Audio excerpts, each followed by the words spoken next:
Voices of Indy is brought to you by the Hoosier Original Music Association, and Humac and Visit Bloomington bring you the Songwriters Summer Series, August 13th at 7 p.m. at Sleeper's Bar. In August, they'll be featuring J.C. Clements, John Boyer, and the Delta Duo. Hey, we're Naptown Hepcats, and this is Voices of Indy.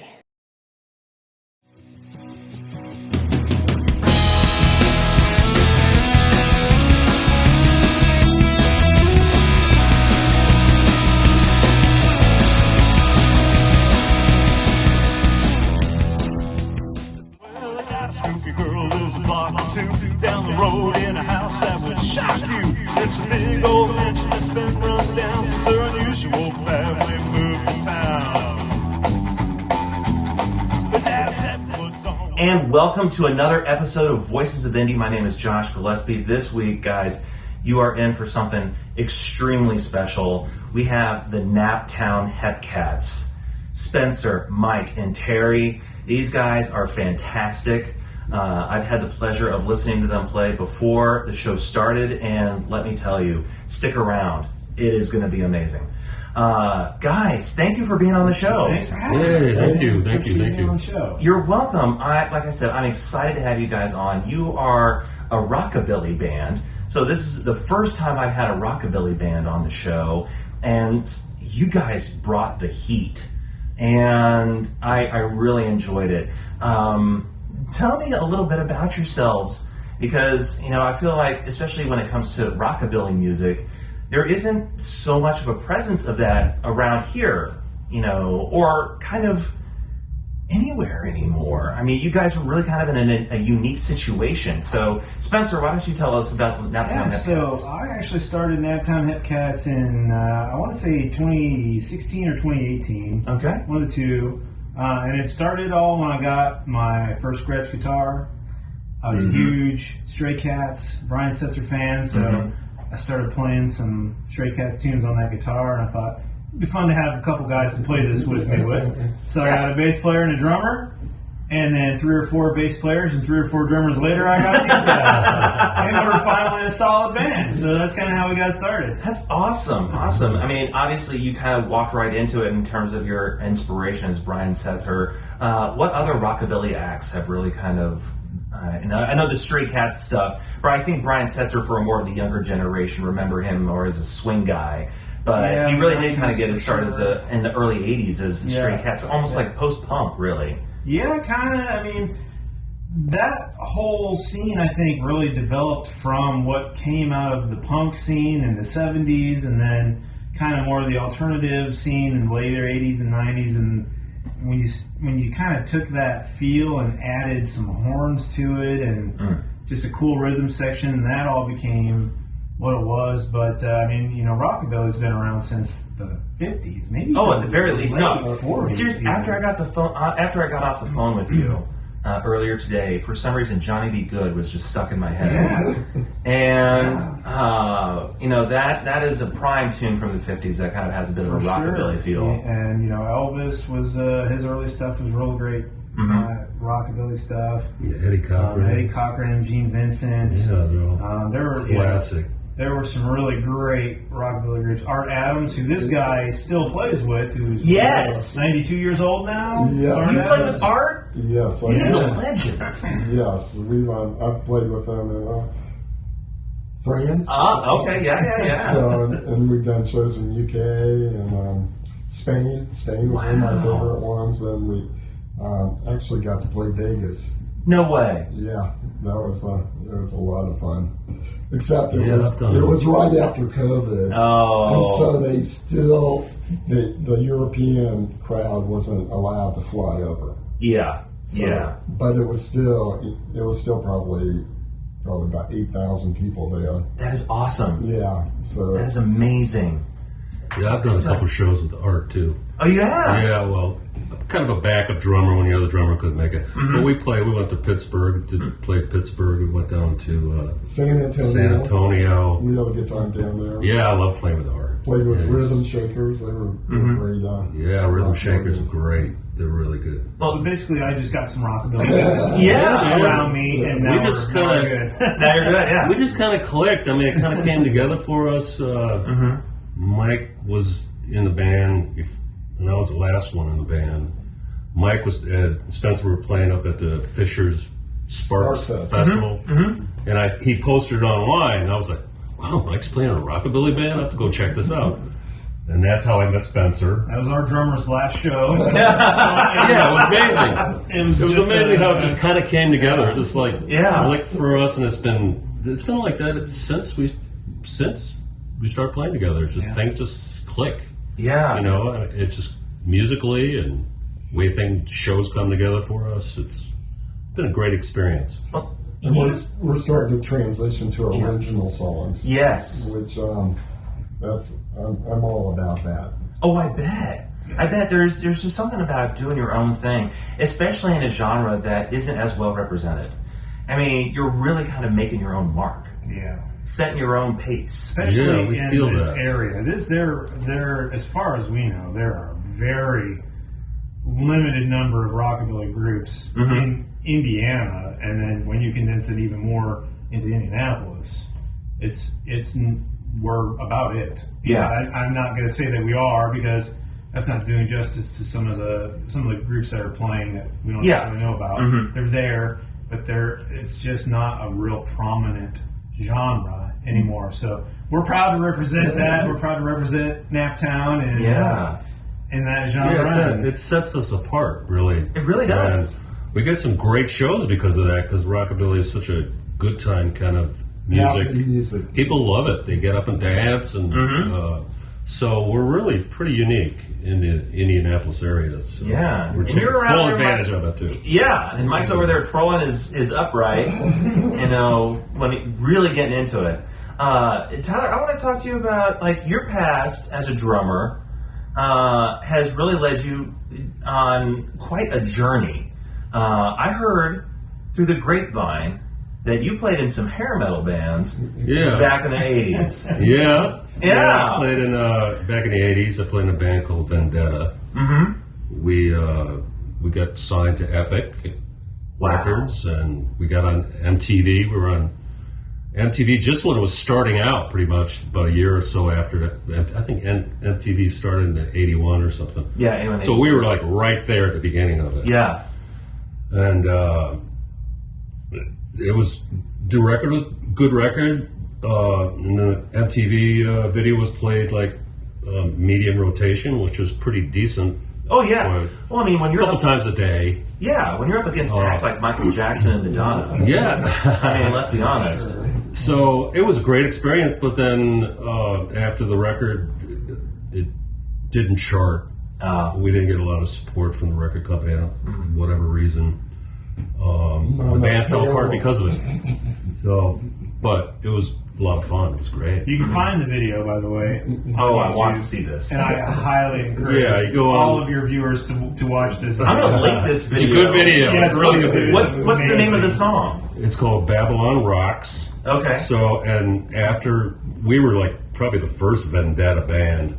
Since us, there's been 10 or 20 other ones. Sure. So you got to put in, if you're going to go on YouTube, you put in Vendetta Babylon Rocks, Absolutely. and it'll come up. Otherwise, all the other Vendetta bands will come up. Yes. Well, I promise you guys, this is going to be linked in the description below for sure.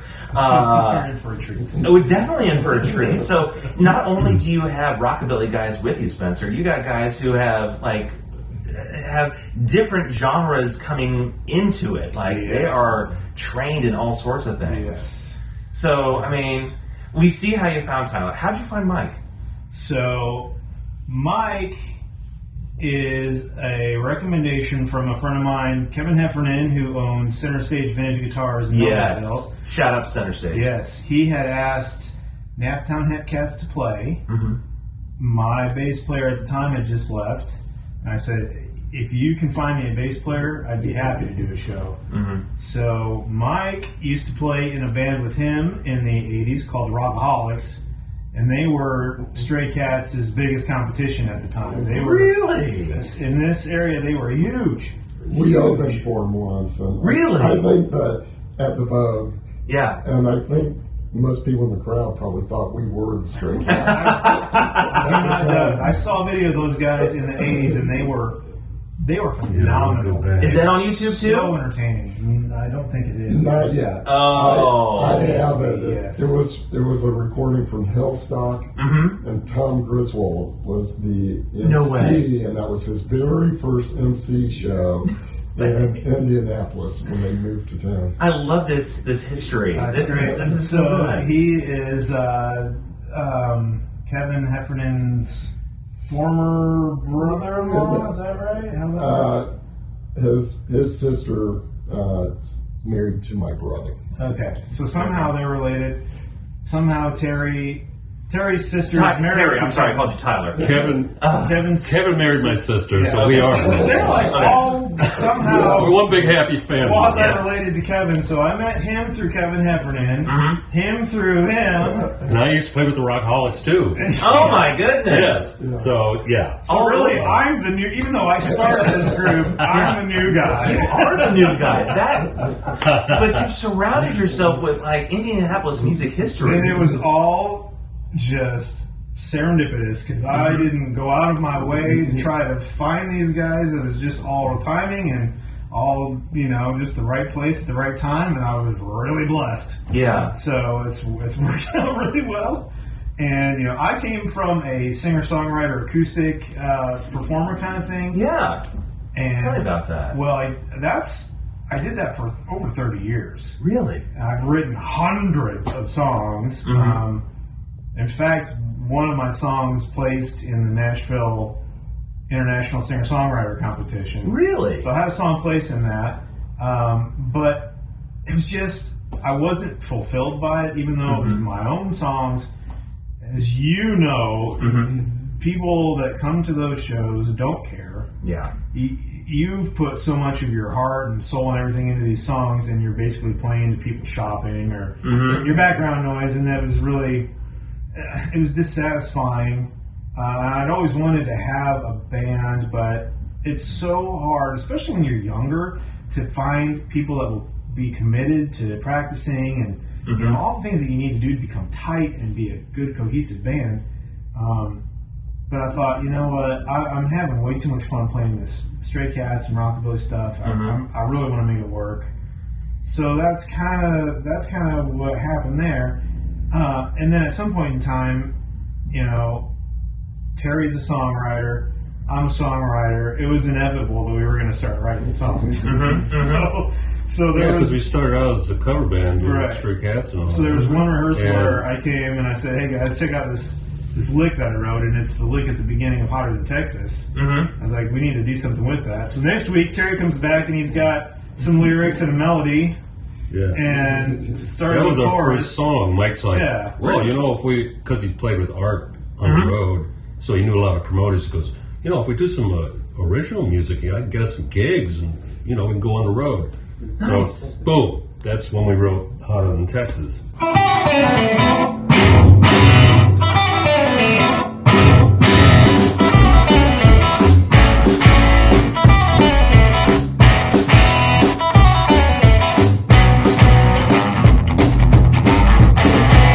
Texas pie makes me warm inside.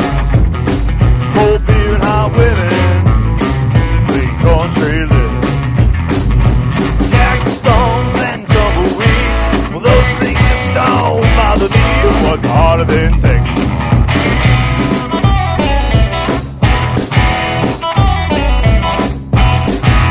Cowboy rides by his cowgirl side.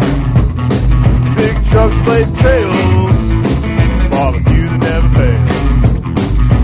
Sunset fades to a starry night. Coyote sound at the bright moonlight. What's hotter than Texas?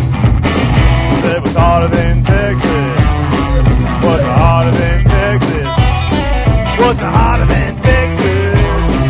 What's hotter than Texas? See the very best, what God creates. Best head down to the Lone Star State. What's hotter than Texas?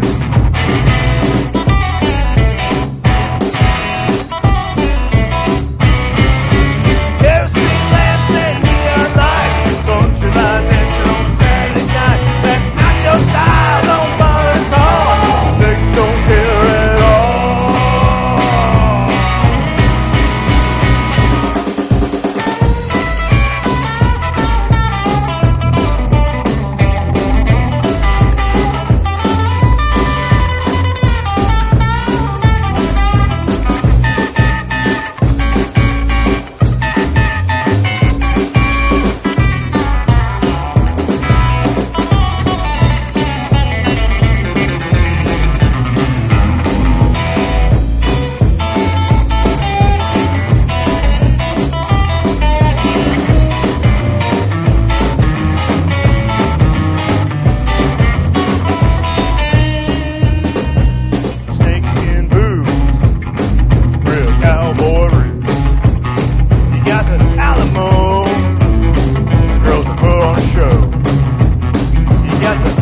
than Texas.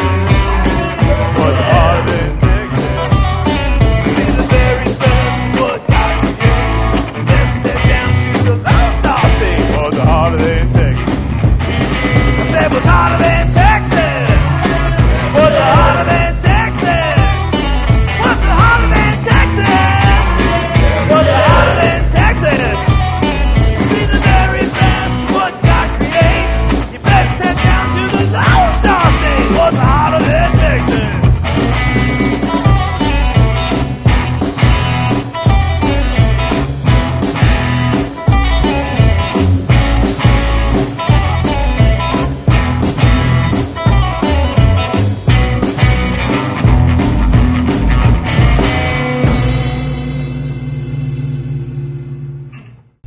And that's what we've been doing since. And It's they all have- gone downhill since. Yeah, that's because we're still here. 'Cause Yeah, we're still working on like it. you were saying, that people in Indianapolis aren't real. Oh. They don't follow original music. No, that's that has been especially within the last few years when I've been talking to artists, that seems to be something that is an issue. But I feel like there was a time when original music could pull in a crowd.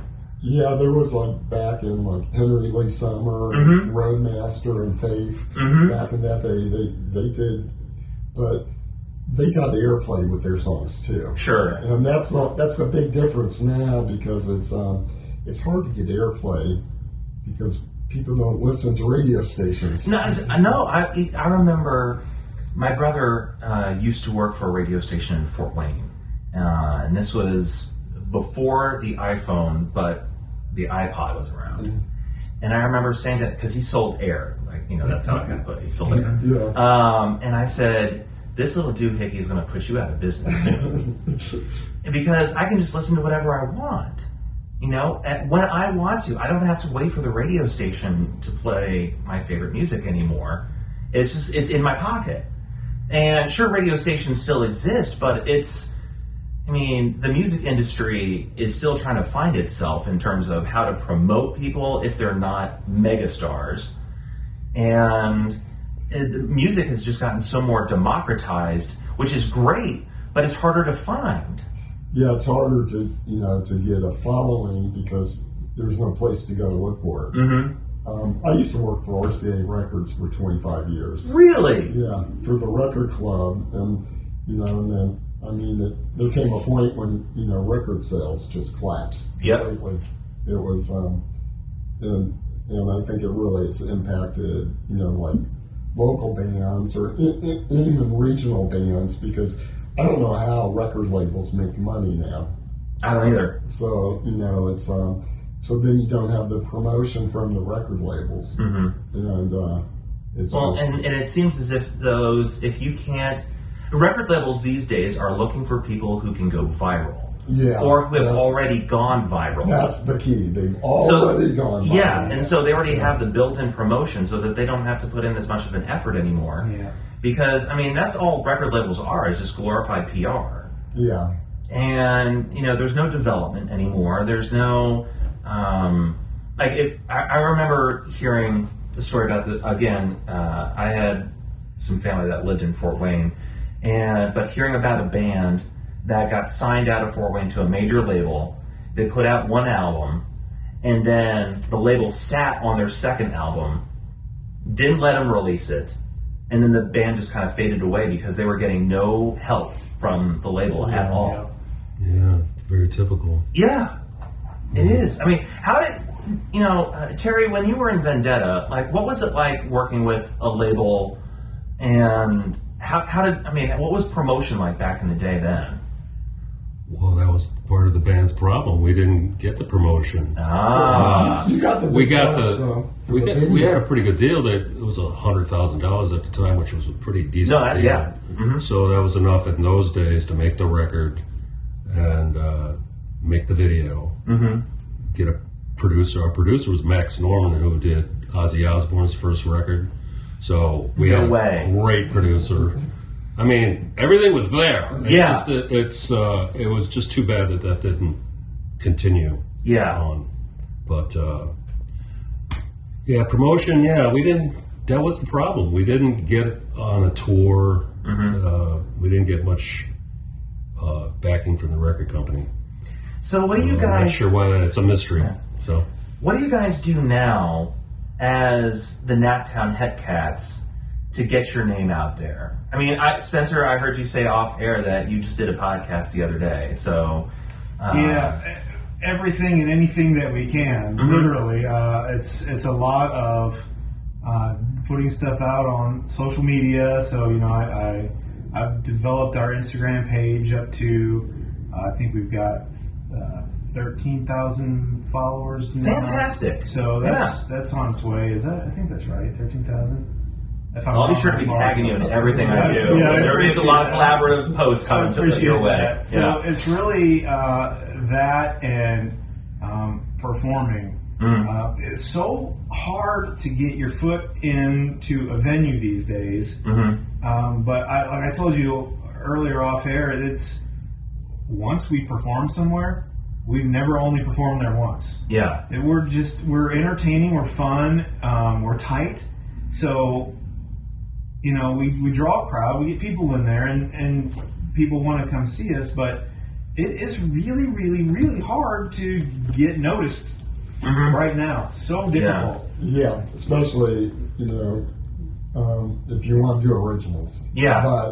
But we have some good shows coming up. Yeah, tell me. Yeah, Well, we're real excited to be doing Noblesville Porch Fest this year for Awesome. the first time. Huge crowd. that will be. Much fun. That's so much fun. We're Get ready for a dancing crowd. it's so much fun. I go every year. This is the first year we're performing there. We're going to be performing at Carmel Rib Fest. I don't have the dates, but I can get the dates to you, or just naptownhepcats.com. Oh, plug away, man. That's got all our tour information on it, so you can go to that and see where we're going to be performing. What's the Instagram follow?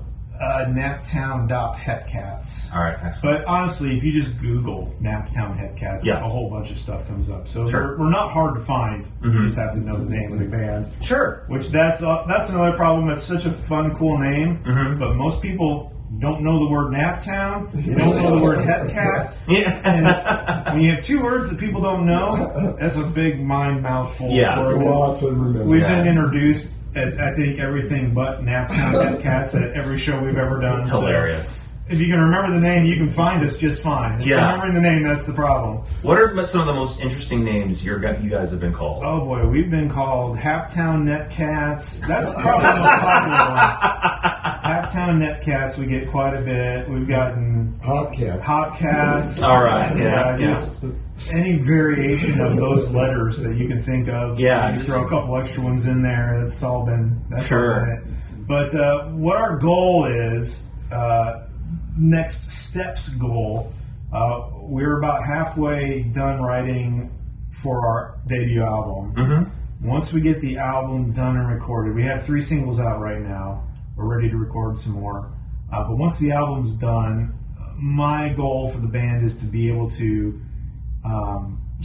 get on board with a national touring act as an opening act. Okay, yeah. To start to get our name out there, promote the album. That's my goal. I'm not sure exactly how I'm going to make it happen yet, but I don't not make things happen. So Sure. that's my goal. It's going to happen. So Yeah, you have to have the goal. No, absolutely you do. We all have the same goal. That's right. Yes, we do. We're all on board. So that's our short-term goal. Another thing that I'd really love to see happen is, you mentioned earlier about the swing music and stuff like that. I would really, at some point in time, like to get to the point where we can put together our own horn section, or just travel to cities that already have things like Conner Prairie, orchestras like that, and do a Brian Setzer tribute show where we do an hour and a half to 2 hours of the Brian Setzer Orchestra experience, and just go from city to city, play with an orchestra, and one night only kind of thing, and just have fun, because that music is a blast. I mean, that's what got me hooked into this in the beginning. Oh, sure. No, I remember. Yeah, we were talking earlier about Big Bad Voodoo Daddy, and and I know that they'll play Conner Prairie. Gosh, I don't know if they've been doing it every year now for a while, but I know that they played it. They played it yearly for a little while. to the point where my dad used to work for the Indianapolis Symphony Orchestra years ago, but he would regularly get tickets to Symphony on the Prairie, especially to the Big Bad Voodoo Daddy, because my dad loves that era of music. Yeah. I mean, he's born in 1942, so I mean that's the kind of music that he grew up with, you know. And it's good music. No, it's great so music. good. I love It's a lot of fun to play too. yeah. I And play it's different not- styles of music, and I love playing this music. And it's not very, easy. Very swingy. Yeah. It's not easy at all. No, it's not. It's not easy. No. But And we had a it's a lot great of fun sax to play. player come Yeah. sit in with us once. And Really? Just a rehearsal, and God, it was fun to have that there. Yeah, no, I was actually going to ask you, Spencer, about what is the possibility of having a horn section. Yeah, it's all just the logistics of being able to pay a horn sure, section, right? yeah.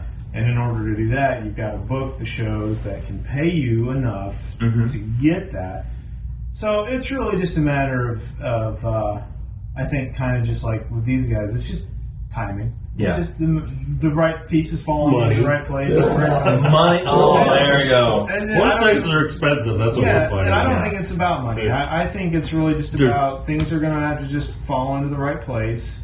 Well, horn they sections will. gotta, they gotta put the part charts together. I mean, there's a lot going into it, timing, and I mean, And they need to see that they it's going to be worth cost a little bit of money, but yeah. you can't blame them because of how much work goes into Sure, no, absolutely. charting all music and Yeah. all that. But again, it's my goal. It's your goal. That's not what's going to happen. So it will happen. It will happen. No, that's what I love. That's what I love. Tell me real quick about the music. Like, what got you into it, and tell me a little bit about the album that you're working on. Like I said, you had already released 3 singles, but first tell me about how you got into, the kind of the rockabilly swing kind of music. Yeah, it was really a matter of when Brian Setzer's Dirty Boogie album, I believe it's Dirty I Boogie. have that album. That's Yeah. a great album. I got that album because I was a huge Stray Cats fan.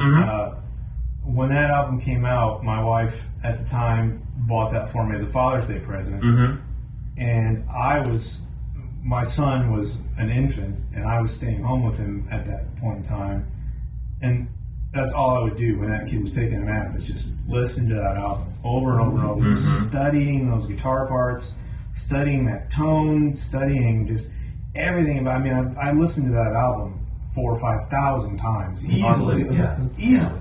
And Jump Jive and Wail was everywhere at the time. Yeah, it was. He was even on the show The Nanny. Yeah, right. yeah. He performed on that. So that was my favorite album, and I just loved that sound so much. It was so unique. At that time, I don't think anybody else was doing that. That was before Big Bad Voodoo Daddy, any of those guys. And I thought, I want to do that so bad. But at that time, I was still, an acoustic guy. Yeah. But it was always in the back of my mind, I have got to do that. And at one point in time, right before I started this band, a friend of mine had a big old orange Gretsch 6120, just like Brian plays. And he said, "Hey, I will pay you a commission if you can sell this for me." And then he put it in my hands and said, "Take it home and do what you need to do to sell it." All I had to do was play it. All I had to do was play it, right. And I said, "I'll tell you what, you just, whatever my commission would have been, knock that off of the price of the guitar, and I will buy it." Nice. And my wife, who is now my wife at the time, was my girlfriend, said, "Well, I'll help you buy it." I didn't have all the cash I needed at the time, so she helped me buy it, and I said, "Okay, well, that's step one." Yeah. Right? Step one. I had set that goal. Setting goals are extremely important, right? So that was step one of the goal. So step two was finding other people to play the music with me. Well, actually, step two was learning the music. Right? Yeah. So I learned 3 or 4 songs. I had to learn Stray Cat Strut. I had to learn Rock This Town. Those are the 2 Stray Cat songs that everybody knows. Yeah. And then I started learning some of Brian Setzer's original stuff, and got 5 or 6 songs together. Reached out to a couple people that I knew that played, and we put together a show. Our first show was the show in Fishers, Spark Fishers. Yeah, Spark. Yeah. That was, I think it was the first year that they were doing it with live music. We got that show, played an hour, really was stretching our music library to fill that hour, but we did, and I had the itch for it, so it just went from there. Awesome. And now, writing with these guys, setting more goals and just working to fulfill those, it's really, musically, it's been the most fulfilling, thing I've done. So, what's it been like to be in the studio with these guys who have done it before? And for you, Mike and Terry, because you've done it before, what's it like to be in this kind of environment, recording a new album for the first time? Recording's so different from playing live. Oh yeah, and I really prefer the live shows. And it's so recording's difficult because it's hard to get this exact sound you want and have everything perfect. Yeah, and that's the whole key is to don't get hung up on it being perfect. Yeah, just make it work. Yeah. Yeah. What do you think? What do you think? It's just a feel thing, really. I mean, that's pretty much my job as a drummer is to not only get it to be on time but also the feel of the song. So That's a good we point. play very well together, so it's really not difficult. Yeah. Really. But we've only been in the studio once or twice so far. So Yeah. we're So, still kind of figuring it out as we go. Yeah, Spencer, these guys, have the experience, the years of experience in music and recording and doing all this stuff. What's it been like for you to see your songs come alive like this? Other than That's a good question. being married and having a kid, it's literally the greatest feeling in the world. As a creative person, you mold this thing, you created this thing, and only a very small, limited number of people have access to that creation, right? You go out and you play it where you can, and whoever hears it. When you finally get to record that, and it's there, it's tangible now. It's on every streaming platform there is. I can easily just, hey, you need to hear this. This is so cool. I'm so proud of this. And it's not the first time I recorded. The first time I really had that proud parent moment was when during my singer-songwriter stuff. A good friend of mine, Ed Moy, who plays mandolin, violin, accordion, piano, you name it. He's an incredible musician. He was like, hey, we should start, playing some of these songs of yours. So he and I would get together on, like a Friday night and just play from 10 o'clock at night until 3 or 4 in the morning. Just playing these songs over and over. And so we got a drummer and we got a cellist. We didn't have a bass player, we had a cellist. And we got some of these songs down, and it was the most fulfilling thing I'd ever heard after having this sound in my head. As an acoustic guitar player, all I heard was my guitar and my voice. But I had all of this other, instrumentation around it that I couldn't do. Yeah. So when we got all that on tape at the time, it was just amazing. And like I said, I was able to send one of those in, and it placed in the Nashville International Singer-Songwriter Competition, and that really validated that whole thing. That, this is worth doing. I'm not the only person who appreciates it. I shouldn't give up. I just wanted to give up so many times. Yeah. But I had a goal.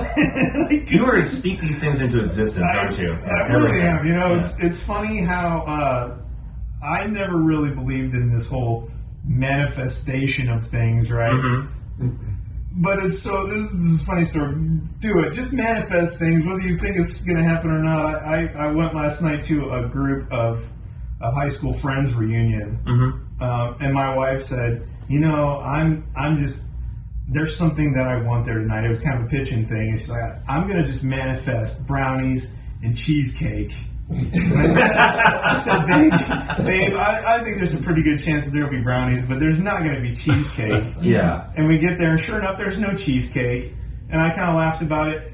And then all of a sudden, from the refrigerator in the basement comes a tray of bite-sized cheesecake bites, and I was like, all right, I'm just everything I ever want from now on. I'm just gonna say it, and I'm gonna believe it. Hey, what's for Jim Carrey? I mean, Right. you know, he's definitely into that whole street of things. I'm not into the whole, I'm a very spiritual person.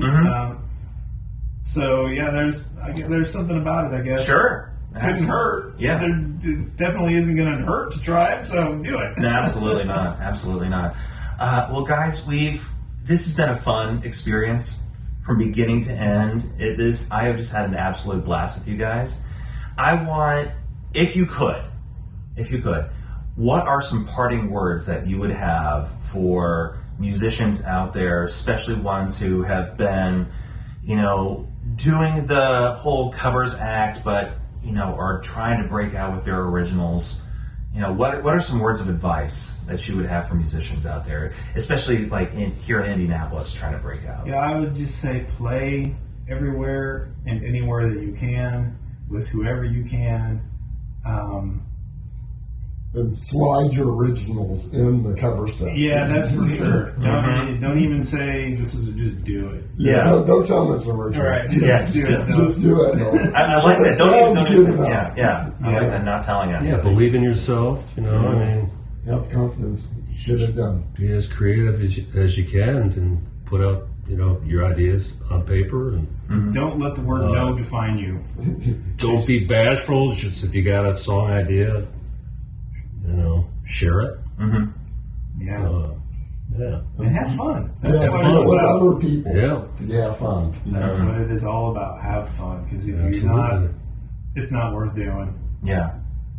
Guys, thank you so much. Thank you so much for having us. We had a Yes, great thank you. time. Yeah, ladies and Thank you. gentlemen, this has been Naptown Hepcats. You can find them at naptownhepcats.com. You can also find them on Instagram. And now we can find them streaming wherever you happen to stream music. Look up Naptown Hepcats. Naptown Hepcats. I have a shirt that says Naptown. I may have to actually put Hepcats underneath it. I'll get you one that says it already. So I you would don't love have that, to- yes. And I would wear it. Absolutely. I appreciate that. Ladies and gentlemen, Naptown Hepcats are going to play us out for this show as we close out every show with a performance from our guests. So stick around for that. And also, give us a follow on Patreon. If you're not on our Patreon, definitely do it. We have some incredible material from behind-the-scenes stuff to what I like to call the VOI React Cast, which is where I react to new music. So if I haven't heard of your songs, maybe one of these days, in Naptown Hepcats, even I'm having Naptown Hepcats will appear on a React Cast. I know you said you got 3 songs out real quick. Do you know what's your speak into existence of when this album's going to be done? I am really, really hoping by this time next year. All right, awesome. Yeah. That's going to be awesome. So guys, be on the lookout for that. Otherwise, check out their singles. And anything else I should know about you? You got some gigs coming up. Again, you can check that out at naptownhepcats.com. I unfortunately don't have the dates memorized, but yeah, they're all on there, so please come see us. Definitely. You'll enjoy it. You will. Trust me. Noblesville Porch Fest. Noblesville Porch Fest. Is the next one. I have a friend playing Noblesville Porch Fest, so I need to be coming up there. Now you have 2 friends. Now I got 2 right. Yeah. Awesome. Guys, Mike, Spencer, Terry, thank you guys so much. These have been the Naptown Hepcats. Thank you. Thank All you. right. We'll be right back next week. Otherwise, stick around for more from these Hepcats.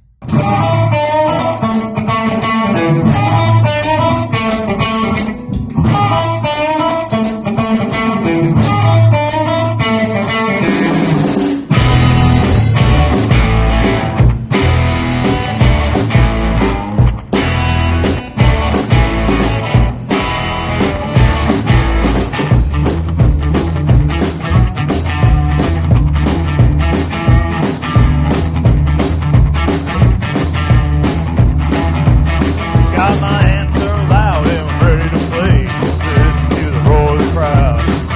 Guitar slung around my neck and the band is ready to go. Lights shine bright into the night as I make that guitar scream. Heart starts racing, blood starts pumping on stage. Living the dream and we're ready to rock. Ready to roll. We're not gonna stop. Let the music take control. Take control, yeah. The crowd starts screaming when we hit the stage, 'cause you know that they're ready to rock.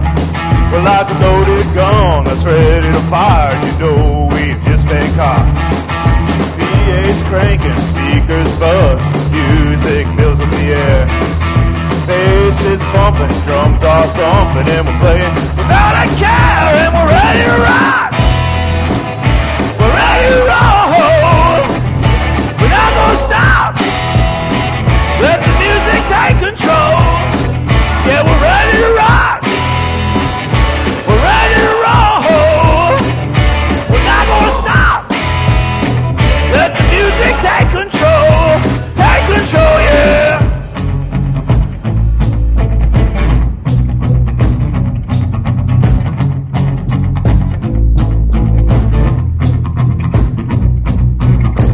Yeah, we're getting louder now.